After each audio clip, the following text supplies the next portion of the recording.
नमस्कार। बहुत स्वागत है आपका।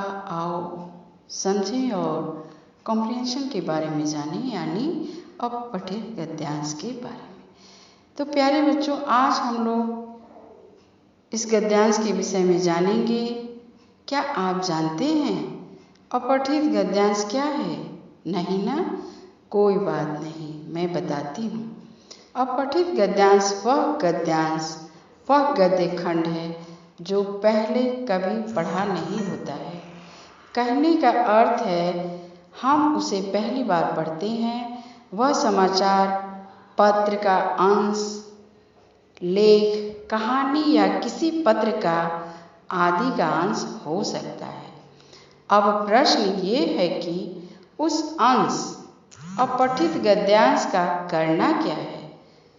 तो बच्चों, दिए गए गद्यांश पर आधारित कुछ प्रश्न दिए होते हैं। समझ गए? आधारित कुछ प्रश्न दिए होते हैं, उनका उत्तर देना होता है। उनके उत्तर उसी गद्यांश में दिए होते हैं। यही अपठित गद्यांश आधारित प्रश्न उत्तर कहा जाता है। अब तो आप समझ गए होंगे कि अपठित गद्यांश क्या है। बहुत अच्छा। अपठित गद्यांश के प्रश्नों को हल करने के लिए कुछ सावधानियां बरतनी आवश्यक होती है, जो कि ये है। सबसे पहले अपठित गद्यांश को ध्यानपूर्वक पढ़ना चाहिए। उसकी प्रमुख बातों को लिख लेना चाहिए। उनके भाव या अर्थ को समझना चाहिए। गद्यांश में से ही उत्तर देने का प्रयास करना चाहिए, यानी कोशिश करना चाहिए। अपनी ओर से कुछ बढ़ा चढ़ाकर उत्तर नहीं देना चाहिए। अब आइए हम नीचे दिए गए अपठित गद्यांश को पढ़कर उन पर आधारित प्रश्नों को हल करने का प्रयास करते हैं, यानी उत्तर ढूंढने का प्रयास कर सकते हैं। मोर एक सुंदर पक्षी है। इसे पक्षियों का राजा भी कहते हैं। इसलिए भारत सरकार ने मोर को राष्ट्रीय पक्षी माना है। मोर का शरीर दूसरे पक्षियों से भारी होता है, यानी वजनी होता है, वेट ज़्यादा होता है। इसलिए वह आकाश में ऊंचा नहीं उड़ सकता। मोर की गर्दन यानी नेक लंबी होती है और आँखें छोटी होती है। छोटी छोटी उनकी आँखें होती हैं। इसके सिर पर सुंदर सी कलगी होती है।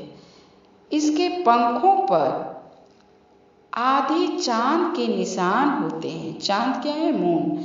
लेकिन इसके पैर बहुत ही भद्दे होते हैं, जो कि देखने में उनके पैर अच्छे नहीं लगते हैं। मोर दाना और कीड़े मकोड़े खाता है। मोर का नृत्य यानी डांस मनमोहक होता है। तो बच्चों, इसी अपठित गद्यांश से ही कुछ क्वेश्चन निकाल लिए गए हैं, जो कि इस प्रकार हैं, और उसके गद्यांश के अंदर से ही उत्तर भी निकाला गया है। तो गद्यांश, अपठित गद्यांश जो होते हैं, पढ़ोगे वहीं से आपको उत्तर मिल जाएंगे। क्वेश्चन का आंसर्स मिल जाते हैं, तो घबराने की कोई बात नहीं है। अब आइए प्रश्न देखते हैं। भारत सरकार ने किसे राष्ट्रीय पक्षी घोषित किया है? उत्तर, मोर को।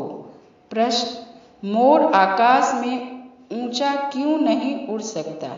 उत्तर, शरीर भारी होने के कारण। प्रश्न, मोर क्या क्या खाता है? उत्तर, दाना और कीड़े मकोड़े। प्रश्न, पक्षी शब्द के दो पर्यायवाची शब्द लिखिए। देखिए, अब वहीं से पर्यायवाची शब्द भी मिल जाएंगे, यानी सिनोनियम्स। पक्षी या सिनोनियम्स आप तो जानते हैं, लेकिन फिर भी मैं बता रही हूँ। उत्तर चिड़िया, खग। प्रश्न, इस गद्यांश का उचित शीर्षक क्या है? यानी शीर्षक तो आप जानते हैं, फिर भी मैं बता रही हूँ। शीर्षक पाठ का नाम होता है। तो फिर से दोहरा देते हैं इस प्रश्न को। इस गद्यांश का उचित शीर्षक क्या है? उत्तर मोर। तो बच्चों, आप लोग अपठित गद्यांश के बारे में अच्छी तरह से समझ गए होंगे ना बच्चों? मैं उम्मीद करती हूँ जरूर समझ गए होंगे। अब आपकी कोई भी टेंशन नहीं है ना? अब कोई भी एग्ज़ाम यानी पीरियोडिक टेस्ट हो, एग्ज़ाम हो, कैसा भी पठित गद्यांश आएगा तो आप उसे पढ़िए, अच्छे से ध्यान से पढ़ना होता है और वहीं से आपके सभी प्रश्नों के उत्तर मिल जाते हैं। तो बच्चों, मैं आशा करती हूँ कि आप आज का अपठित गद्यांश समझ गए होंगे कि क्या होता है और कैसे उसे जानना होता है, समझना होता है। तो बच्चों, प्यारे बच्चों, अब बस यहीं पे मैं अपनी बातों को, अपनी अपठित गद्यांश को विराम देती हूँ। तो ठीक है, चलिए बाय, धन्यवाद।